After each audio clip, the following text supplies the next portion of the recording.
All right, so Mark Walter sells the Lakers, 9.5, 10 months after buying them? Something doesn't make sense here. I'm Jason Page with this Sports Wrap short. Let's explore this a little bit.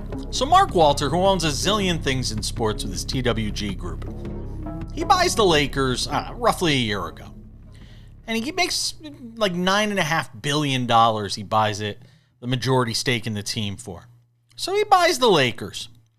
And 9.5 months later now, year later, whatever you want to say, he's selling the franchise, one of the most valuable franchises in all of professional sports anywhere in the world, to Bob Iger, the former Disney CEO, and Joshua Kushner. If the name sounds familiar, he's the younger brother of Jared Kushner, son-in-law of Donald Trump, the president of the United States, for $12 billion.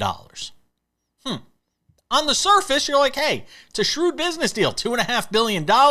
You make it in a year. I mean, who can make that kind of money in a year? Why not do it, right? Until you realize that he doesn't really typically do this. Mark Walter is not a flipper of teams.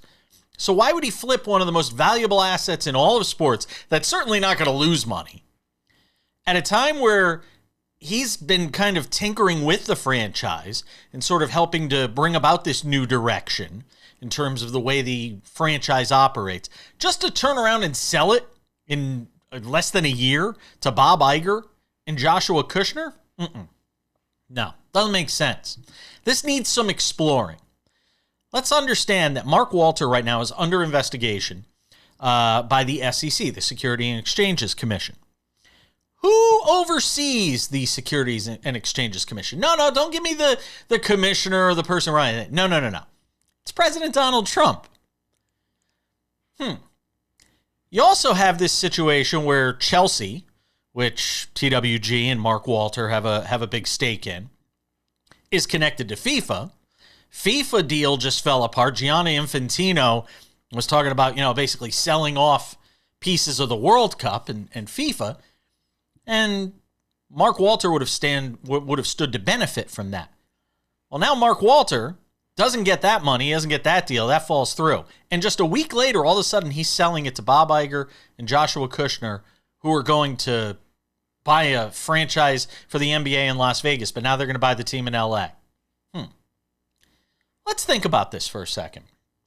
What do you think the possibilities are that, I don't know, the President of the United States, who's literally called the head of FIFA at one point to suggest, you know what? You should pull that whole red card thing away from one of our players so that he could play in the next match. And he did.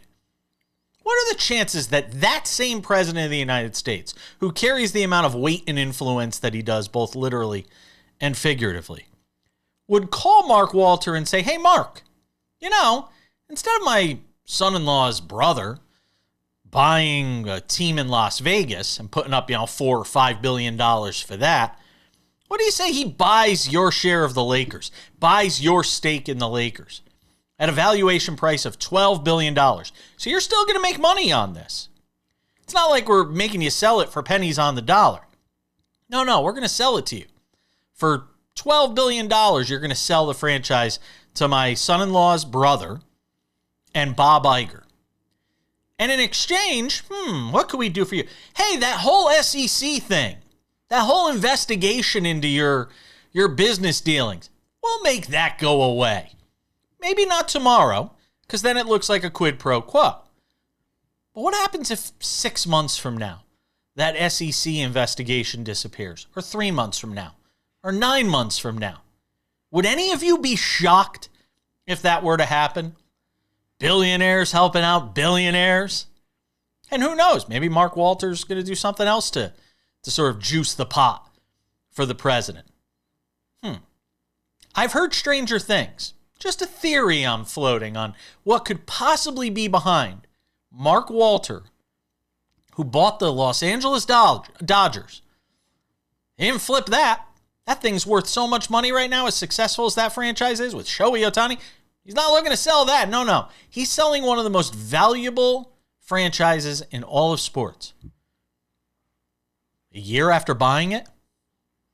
Use your head. Think critically. Something ain't right here. I'm Jason Page. Want to see more of my conversation on this topic with our friend Kurt Helin of Pro Basketball Talk at NBCSports.com? The link is in the comments section on YouTube. You can go and check it out there. We'll see you later.